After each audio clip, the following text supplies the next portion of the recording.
वारकऱ्याची चरणसेवा हीच पांडुरंगाची सेवा हे ब्रीद वाक्य घेऊन पंढरीच्या वाटेवरती चालणाऱ्या वारकऱ्यांचे पाय चेपून देण्याची सेवा केली जाते। विशेष म्हणजे ही सेवा करत असताना की आपण समोर पाहतोय अशा पद्धतीनं जे थकलेले वारकरी आहेत, विशेषतः आपण जर पाहिलं तर दिवे घाट चढून आल्यानंतर वारकऱ्यांचे पाय दुखण्याचा त्रास होतो, त्यांचा तो त्रास कमी व्हावा या दृष्टिकोनातनं सालासर हनुमान चालीसा मंडळ पुणे यांच्या वतीनं हे मोफत शास्त्रोक्त पद्धतीने फिजिओथेरपी उपचार केंद्र या ठिकाणी सुरू आहे। आपण पाहतोय लहान मुलापासून उच्च शिक्षित त्याचबरोबर उद्योजक मंडळी देखील या ठिकाणी वारकऱ्यांचे पाय चेपून देण्याची, वारकऱ्यांचे पाय दाबून देण्याची जी सेवा आहे ती केली जाते। विशेषतः वारकरी थकून भागून जो दिवे घाट आहे ते दिवे घाट चढून आल्यानंतर ही सेवा केली जाते।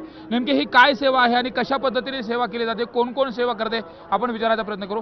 नेमके किती जण ही सगळी सेवा करतायत आणि किती वर्षापासून करतायत? रामकृष्ण हरी मागील 18 वर्षापासून पुण्यात श्री सालासर हनुमान चालीसा मंडळ हे कार्यरत आहे। हनुमान चालीसा मंडळाच्या माध्यमातून आबालवृद्ध जी आमच्याबरोबर पुण्याच्या माध्यमातून ही गोळा झालेली आहे, या जमा झालेल्या सगळ्या मंडळींचा उपयोग काहीतरी विधायक कार्यासाठी करता येईल या उद्देशाने वारकरी चरणसेवा हीच पांडुरंगाची सेवा। आजच्या धकाधकीच्या जीवनात आपण पंढरीपर्यंत वारीसाठी पायी जाऊ शकत नाही, तर जी वारकरी जात आहेत त्यांची चरणसेवा करून या सेवेचा आपण लाभ घ्यावा आणि आपण त्या मार्गाने आपण पांडुरंगापर्यंत पोहोचावं या संकल्पनेतून हा शास्त्रोक्त पद्धतीचा फिजिओथेरपी उपचार केंद्र आम्ही या ठिकाणी राबवत आहोत। किती वारकऱ्यांना आपण आजच्या दिवसभरामध्ये सेवा देतो आणि सगळेजण किती आहेत हे सगळे वारकऱ्यांची सेवा करतात? जवळपास 5,500 ते 6,000 वारकरी या चरणसेवेचा लाभ घेतात आणि याच्यामध्ये आमच्याबरोबर 80 जणांची टीम आहे।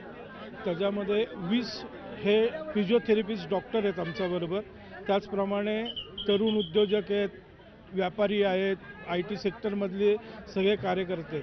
थकले भागलेले वारकरी ज्यावेळेस पायी येतात, आल्यानंतर जर अशा पद्धतीने पायाला मशाज भेटला तर थकलेल्या पायांना जो आराम आहे तो आराम देखील या ठिकाणी देण्याचा प्रयत्न केला होतो। आजोबा आता पायाला आराम वाटतोय? आराम वाटतोय। तर संतांचे चरण बघितले तर वारकऱ्याची सेवा हीच पांडुरंगाची सेवा आहे। तसं तर संत महात्म्यांनी अनेक वेळा सांगितलेलं आहे की देव सारावे परते आणि संत पूजावे आरते, तीच सेवा आज या सालासर हनुमान चालीसा मंडळाच्या वतीने केली जाते आणि वारकऱ्याला याचा लाभ मिळतोय। कॅमेरा पर्सन प्रवीण शेट्टीसह सुरेश जाधव, न्यूज 18 लोकमत, दिवे घाट।